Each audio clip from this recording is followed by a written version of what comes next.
Hello everyone, how are you? I hope you all are fine. आज हम लोग National Institute of Open Schooling का secondary course psychology का module 5 health and well being lesson 18 mental disorders and their treatment पढ़ने जा रहे हैं। तो चलिए शुरू करते हैं। Hello dear learner of NIOS. Today we are going to study lesson 18 mental disorders and their treatment. So first let's see the introduction of this lesson. You might have seen some persons displaying different kinds of behaviors at home, school or at public places. For example, checking school bag frequently, roaming on the road in a totally unhygienic condition, or having sweating, increased heart palpitation and upset stomach before an examination. Such kinds of behavior seems unusual and undesirable to us. It makes us think as to why this person is displaying these kinds of behaviors. In psychology, these behaviors are labeled as mental disorders. These develop gradually. There are many factors which lead to mental disorders, including heredity, personality, weakness, low stress tolerance, childhood experiences, stressful situations, and inability to cope. आप लोगों ने कुछ ऐसे लोगों को ज़रूर देखा होगा जिन अलग अलग तरीके के बिहेवियर्स को घर पे शो करते हैं, स्कूल पे शो करते हैं या फिर पब्लिक प्लेसेस पे। एग्जाम्पल के लिए कुछ ऐसे बच्चे होते हैं जो अपने बैग को बार बार चेक करते रहते हैं। कुछ ऐसे लोग होते हैं जो रोड पर अनहाइजीनिक कंडीशन में घूमते रहते हैं या उन्हें बार बार पसीना आ रहा होता हो, उनका जो हार्ट का पैल्पिटेशन है वो बढ़ा हुआ हो, या फिर एग्ज़ाम के जस्ट पहले उनका जो पेट है वो ख़राब रह रहा हो। ऐसा जो बिहेवियर्स है वो अनयूजुअल और अनडिज़ायरेबल होता है। ये हम लोगों को सोचने पे ये मजबूर करता है कि ऐसे जो लोग होते हैं वो इस तरह के बिहेवियर्स को क्यों डिस्प्ले करते हैं। साइकोलॉजी में इस बिहेवियर को मेंटल डिसऑर्डर्स के नाम पे लेबल किया गया है और ये जो है वो हमेशा बढ़ते रहता है। ऐसा डिसऑर्डर्स ग्रेजुअली डेवलप करते रहता है। बहुत सारे फैक्टर्स हैं मेंटल डिसऑर्डर्स के, जैसे कि heredity, personality weakness, low stress tolerance, childhood experiences, stressful situations और इनएबिलिटी टू कोप, मतलब कि जो सिचुएशन है उसको आप अच्छे से उसका सामना नहीं कर पा रहे हो। The situations which the individual perceives difficult to deal with or cope with are called stressors. Stress imposes certain demands on the individual which he or she finds excessive and difficult to deal with. Consistent failure in meeting these demands of the stressors creates mental stress in the individual. Thus, in this lesson, you will study the nature and sources of stress as a source of disturbed mental health, various kinds of conflicts and frustrations which result from ineffective coping with the stressors, different kinds of mental disorders and their treatment process. तो हम लोग ऐसी स्थिति को देखेंगे, ऐसे situation को देखेंगे जिसमें जो इंडिविजुअल है वो डिफ़िकल्टीज़ को अच्छे से परसीव नहीं कर पाता, उसमें वो कोप नहीं कर पाता, और ऐसे सिचुएशंस को हम लोग बोलेंगे स्ट्रेसर्स। ये जो स्ट्रेस है वो इंडिविजुअल को कब आता है, जब वो कोई भी ऐसा सिचुएशन आता है जिसमें वो उसको डील नहीं कर पाता, उसमें उसको बहुत ज़्यादा डिफ़िकल्ट फील होता है। अगर वो किसी भी डिमांड्स में कंसिस्टेंट फेलियर होता है, उस डिमांड्स को वो पूरा नहीं कर पाता, तो ये जो स्ट्रेसर्स होते हैं उनमें पूरी तरह से मेंटल स्ट्रेस भरते जाता है, वो पूरी तरह से धीरे धीरे तनावग्रस्त होने लगते हैं। ठीक है, इस लेसन में आप स्ट्रेस के नेचर के बारे में और सोर्सेज ऑफ स्ट्रेस, कि स्ट्रेस कहाँ से आते हैं इसके बारे में आप पढ़ोगे, और ये जो सोर्सेज है वो किस प्रकार से मेंटल हेल्थ को प्रभावित करते हैं, कौन सा कॉन्फ्लिक्ट्स, कौन सा फ्रस्ट्रेशंस की वजह से लोगों को स्ट्रेस आते हैं, मेंटल डिसऑर्डर्स होते हैं, और उनका क्या ट्रीटमेंट प्रोसेस है। अगर किसी को मेंटल डिसऑर्डर्स हो जाए तो उसका क्या ट्रीटमेंट प्रोसेस है। Section 18.1 Stress as a source of disturbed mental health. In today's world, stress is a very common human experience, characterized by a host of psychological and physiological responses. The traditional definition of stress focuses more on the physiological response of the body.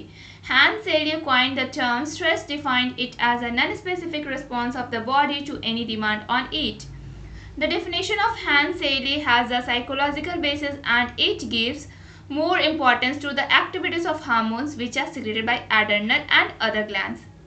तो आज की दुनिया में तनावग्रस्त होना human का experience में बहुत ज़्यादा कॉमन है और इसे हम लोग दो रिस्पॉन्सेज में कैटेगराइज करते हैं, एक है फिजियोलॉजिकल और दूसरा है साइकोलॉजिकल रिस्पॉन्सेज। ट्रेडिशनल डेफिनेशन अगर हम लोग स्ट्रेस का देखें तो ये ज़्यादातर physiological response of the body पे डिपेंड करता है। हैंस सेले ने कैसे स्ट्रेस को डिफाइन करा कि एक नॉन स्पेसिफिक रिस्पॉन्स है हमारे बॉडी का, इसका कोई भी डिमांड नहीं होता, फिर भी जो तनाव है वो हमारे बॉडी में घर कर जाता है। हैंस सेले के द्वारा ये जो फिजियोलॉजिकल बेसिस है इसमें ज़्यादा इंपॉर्टेंस दिया गया है कि जो कैसे बढ़ता है ये स्ट्रेस। तो एक्टिविटीज़ ऑफ हार्मोन्स, जो हार्मोन्स है उसके एक्टिविटीज़ की वजह से लोगों के अंदर चिंता तनाव बढ़ता जाता है और ये जो हार्मोन्स है वो किसके द्वारा सिक्रेट किया जाता है हमारे बॉडी में, एड्रेनल और भी दूसरे ग्लैंड से उनके द्वारा। Seyle conceptualized two categories of stress. Use stress, that is moderate and desirable stress, such as when playing a competitive sport. And the second one is distress, which is bad, excessive, irrational or undesirable stress. सेले ने stress को दो category में conceptualise किया है। First one is you stress. इसका मतलब कि ये जो स्ट्रेस होता है वो मॉडरेट होता है और डिज़ायरेबल होता है, मीन्स इसकी हमें ज़रूरत होती है। एग्जाम्पल के लिए जब आप किसी कॉम्पिटिटिव स्पोर्ट में होते हो और जब आपका स्ट्रेस आता है बढ़ता है तो आप उससे क्या होते हो, मोटिवेट होते हो और उस स्पोर्ट में आप अच्छा कर जाते हो। और दूसरा है डिस्ट्रेस, ये हमारे लिए बहुत बुरा होता है और बहुत ज़्यादा मात्रा में हमारे बॉडी में सीक्रेट होने लगता है। ये इरेशनल होता है और हमारे लिए अनडिजायरेबल होता है, मतलब हम लोग इसकी इच्छा नहीं रखते हैं। The recent approach to stress focuses on the role of appraisal or interpretation of the situation in relation to the coping resources available to the individual. The interdependent processes of appraisal and coping determine the relationship between a person's environment and his or her adaptation. Adaptation is the process through which people manage their environment to maintain an optimum level of physical, psychological and social well-being.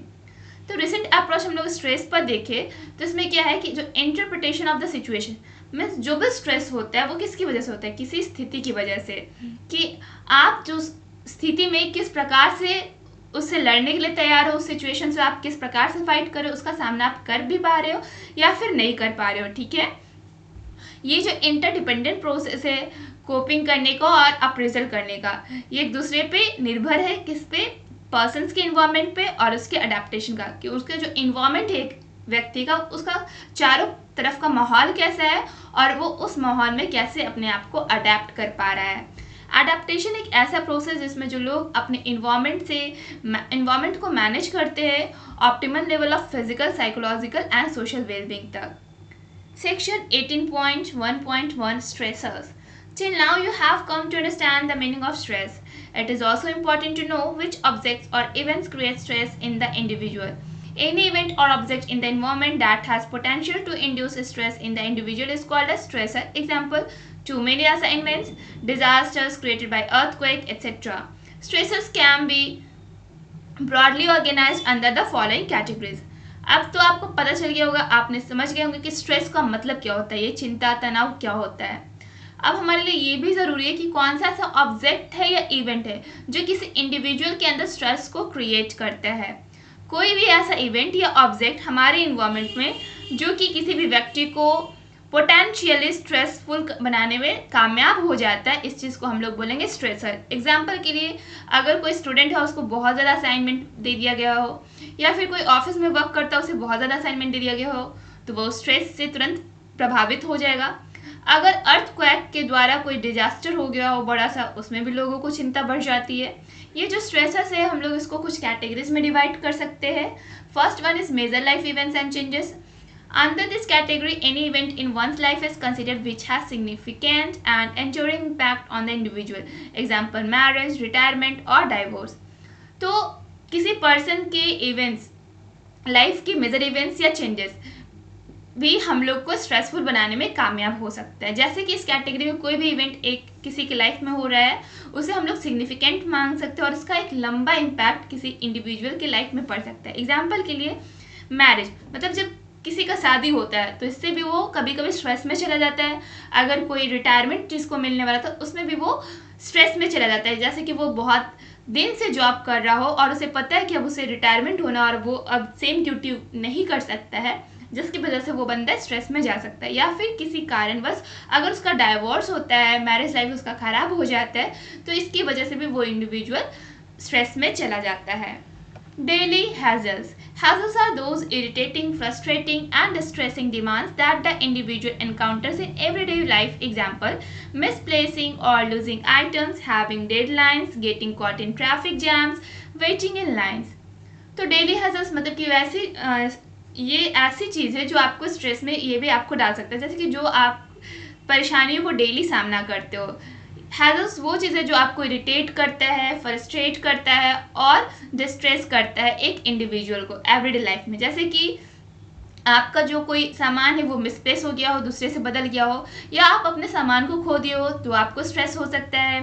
अगर आप कोई project या assignment कर रहे हो तो उसका deadline नज़दीक आने वाला और वो आपसे कंप्लीट नहीं हुआ तो भी आप स्ट्रेस में आ सकते हो। अगर आप ट्रैफिक जैम्स में फंसे हो और आपको टाइम पे जॉब करने जाना है, ऑफिस पहुंचना है, तब भी आप स्ट्रेस में आ सकते हो। या फिर आपको लाइन में वेट करना पड़ हो किसी भी चीज़ के लिए तो भी आप स्ट्रेस में आ सकते हो। Third one is chronic role strain, such as in a difficult marriage, dealing with a disabled child, or living in poverty. तो इसमें क्या है कि अगर आपका जो मैरिज लाइफ है वो सही से नहीं चल रहा है फिर भी आप स्ट्रेस में आ सकते हो, या फिर जो आपके बच्चे हैं वो डिसेबल्ड है, हैंडीकैप है, जिसकी वजह से भी आप स्ट्रेस में आ सकते हो, या फिर गरीबी में भी जीना एक स्ट्रेस का कारण हो सकता है। Traumas.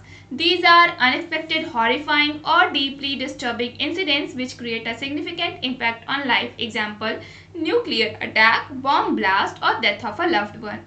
ये ट्रॉमास क्या है, ये अनएक्सपेक्टेड होता है, बहुत ज़्यादा डरावना होता है और पूरे अंदर तक हम लोगों को डिस्टर्ब कर देने वाली घटना होती है, जिसका हमारे लाइफ पे बहुत ही गहरा प्रभाव पड़ता है। जैसे कि एग्जांपल में हम लोग देख लिए तो न्यूक्लियर अटैक, कहीं बॉम्ब ब्लास्ट हो गया हो, या जिससे हम लोग बहुत ज़्यादा प्यार करते हैं उसकी मृत्यु। Now we are going to study section 18.1.2 common responses to stressors. Our responses to stressors can vary widely, ranging from minor sensation to severe behavioral changes. These responses are grouped under the following categories. तो हम लोग का जो भी stress आता है उसके प्रति हमारा रिस्पॉन्स कैसा होता है। ये माइनर सेंसेशन मतलब कि हम लोग उससे बहुत ज़्यादा दुखी या चिंतित नहीं होते, या फिर इससे क्या होता है ना कि किसी किसी का जो बिहेवियर होता है पूरी तरह से बहुत ज़्यादा चेंज हो जाता है। एंड इन रिस्पॉन्सेज को हम लोगों ने कुछ कैटेगरीज में डिवाइड करा है। First one is behavioural responses. इसमें आपका अल्कोहल, ड्रग एब्यूज़ है, फियर फोबिया, किसी चीज़ से डर लगना, स्लीप डिस्टर्बेंस, आप अच्छे से सो नहीं पाते हो, इंक्रीज निकोटीन कैफीन इनटेक, मतलब आपने निकोटीन कैफीन लेना बहुत ज़्यादा मात्रा में बढ़ा दिया हो, रेस्टलेसनेस, आप जितना भी आराम कर लो लेकिन फिर भी आपको अच्छा फील ना होता हो, loss of appetite, over eating, आप ज़्यादा खाना खाना स्टार्ट कर दियो, इरिटेबिलिटी मीन्स आप किसी से भी चिड़चिड़ापन आपको आने लगता है, मीन्स आप छोटे छोटे बातों पे चिढ़ना स्टार्ट कर देते हो। एग्रेसेशन मीन्स आपको बहुत ज़्यादा किसी पे क्रोध आने लगता है किसी छोटे छोटे से बातों पे। Impaired speech, voice tremor means आप अच्छे से बोल नहीं पाते हो, आपकी जो आवाज़ है वो लड़खड़ाना स्टार्ट हो जाती है। पुअर टाइम मैनेजमेंट, आप अपने टाइम को मैनेज नहीं कर पाते हो। कंपल्सिव बिहेवियर, आपका जो बिहेवियर है पूरी तरह से चेंज हो जाता हो। लो प्रोडक्टिविटी, आप कितनी भी मेहनत करो लेकिन आप अच्छे से जो आपका जो प्रोडक्टिविटी का जो कैपेसिटी है वो पूरी तरह से लो हो जाना। विड्रॉल फ्रॉम रिलेशनशिप, आपका जो भी रिलेशनशिप है वो अच्छे से ना चलना। इंक्रीज्ड एब्सेंटीज, आप हमेशा कहीं ना कहीं अनुपस्थित रहते हो। फ्रिक्वेंट क्राइंग, हमेशा रोते रहना। अनटाइडी अपीयरेंस, आप हमेशा अच्छे मतलब साफ सुथरे नहीं दिखते हो, हमेशा आपका जो कपड़ा है या फिर आपका जो बाल है हमेशा बिखरा रहता हो। Second one is emotional responses. Anxiety means हमेशा आप चिंता में डूबे रहते हो। डिप्रेशन मीन्स आपको हमेशा किसी न किसी तरह का तनाव, हमेशा आप तनावग्रस्त रहते हो। एंगर, हमेशा आप गुस्से में रहते हो। गिल्ट, जो आपने नहीं भी किया हो उसके भी दोषी आप खुद को मानने लगे। हर्ट, आप किसी चीज़ से जल्दी दुखी हो जाते हो। जेलेसी, आप तुरंत आपको ईर्ष्या महसूस होने लगता है। शेम और एम्बैरेसमेंट मीन्स आपको किसी भी छोटे से बात पे तुरंत शर्म आ जाना। सुसाइडल फीलिंग, आपको इसमें फील आ सकता है कि आप अपनी सुसाइड कर लो, आप अपना आत्महत्या कर लो। Third one is cognitive responses. Negative self concept, आप हमेशा अपने बारे में निगेटिव सोचते रहते हो। सेल्फ एज्योरेंस, आप में सेल्फ एज्योरेंस की कमी है। लो फ्रस्ट्रेशन स्टेटमेंट्स अदर्स, हमेशा आप फ्रस्ट्रेटेड रहते हो, pessimistic view about self and others. इसमें क्या है कि आपका जो व्यू है खुद के बारे में और दूसरों के बारे में वो कैसा होता है, पेसिमिस्टिक। कॉग्निटिव डिसॉर्शन, और हमेशा आप इस तरह से जो आपका है वो कॉग्निटिव रिस्पॉन्सेज, आप इसमें इस तरह से व्यवहार करना स्टार्ट कर देते हो। The next one is interpersonal responses. आपका इंटरपर्सनल रिस्पॉन्सेज कैसा होता हो, पैसिव एग्रेसिव रिलेशनशिप, आपका जो रिलेशनशिप है वो अच्छे से ना चल रहा हो। लाइंग, हमेशा आप पढ़े ही रहते हो। कॉम्पिटिटिवनेस, आप में ये जो कॉम्पिटिटिवनेस है वो हमेशा ज़्यादा हो जाता है कि नहीं मुझे इस चीज़ से कॉम्पिटिशन करना और मुझे आगे बढ़ना। आप छोटे छोटे बातों पे भी दूसरे से कॉम्पिटिशन करने लगते हो। फ्लैटरिंग बिहेवियर, आपका बिहेवियर पूरी तरह से चेंज हो जाना। विथड्रॉन, आप किसी चीज़ को ट्राई भी नहीं करते हो फिर भी उससे तुरंत हार मान लेना। सस्पिशियसनेस मीन्स आपको दूसरे पर तुरंत शक होने लगता हो। मैनिपुलेटिव टेंडेंसीज, आपका जो टेंडेंसी है पूरा मैनिपुलेट करने वाला होता है। गॉसिपिंग, हमेशा आप बात करते रहते हो दूसरों से। The fifth one is biological responses. आपका बायोलॉजिकल रिस्पॉन्सेज में कैसा होता है, यूज ऑफ ड्रग्स, आप ड्रग्स लेना स्टार्ट कर देते हो। डायरिया, कॉन्स्टिपेशन मीन्स आपका जो पेट हमेशा खराब रहता है। फ्रेक्वेंट यूरिनेशन, बार बार वॉशरूम जाना। एलर्जीज, स्किन रैश, एलर्जीज होने की वजह से स्किन पर रैशेज आ जाना। हाई ब्लड प्रेशर मीन्स आपको पता है कि बीपी का बढ़ जाना। क्रॉनिक फैटिक और एग्जॉशन, हमेशा कमज़ोर महसूस करना। आपके ड्राई स्किन, हमेशा जो आपका स्किन है वो ड्राई रहता हो। Cancer, diabetes, asthma. Frequent flu और कॉमन कोल्ड, हमेशा ठंड लग जाना। लोअर इम्यून सिस्टम, आपका जो इम्यून सिस्टम है उसका कमज़ोर पड़ जाना। पुअर एपेटाइट, ये सब है हमारा biological responses against mental disorders. The sixth one is imagery images of helplessness, हमेशा आप सोचते हो कि आप जब भी ज़रूरत में पड़े तो कोई आपका हेल्प आके नहीं करेगा, आप हमेशा अपने आप को हेल्पलेसनेस महसूस करते हो। आइसोलेशन, बीइंग अलोन, आप हमेशा दूसरों से जो भी सोसाइटीज़ में लोग हैं या आपके रिलेटिव्स उससे आप लोग छट जाते हो। हमेशा आप अपने आप को अकेले रखना चाहते हो, किसी से मिलना जुलना पसंद नहीं होता इसमें। लूजिंग कंट्रोल मीन्स आप अपने आप पे कंट्रोल नहीं रख पाते हो। एक्सीडेंट्स और इंजरी, इसमें एक्सीडेंट्स और इंजरी होने के खतरे बढ़ जाते हैं। फेलियर, आप फेल हो जाते हो किसी काम को करने में। ह्यूमिलेशन और एम्बैरेसमेंट मीन्स दूसरों को हमेशा ह्यूमिलेट करना आपकी आदत बन जाती है या फिर आप छोटे छोटे बातों पे शर्म फील करने लगते हो। डाइंग और सुसाइड, इसमें आपको हमेशा मरने की ख्यालात आते रहते हो। फिजिकल और सेक्सुअल एब्यूज़, आप इसमें हमेशा फिजिकली आपका जो भी टेम्परामेंट है वो खराब रहता हो। पुअर सेल्फ इमेज, और आपका जो खुद का सेल्फ इमेज है वो आपकी नज़रों में खराब लगने लगे। Here is in text questions 18.1, try to solve these questions. Well chapter अभी कंप्लीट नहीं हुआ है, नेक्स्ट वीडियो में नेक्स्ट टॉपिक कवर अप होगा। तब तक के लिए इस चैप्टर का इंटेक्स्ट क्वेश्चन बनाने का प्रयास करें और साथ ही साथ इस चैप्टर को पढ़ने और समझने का प्रयास करें। That's all for today, thank you everyone.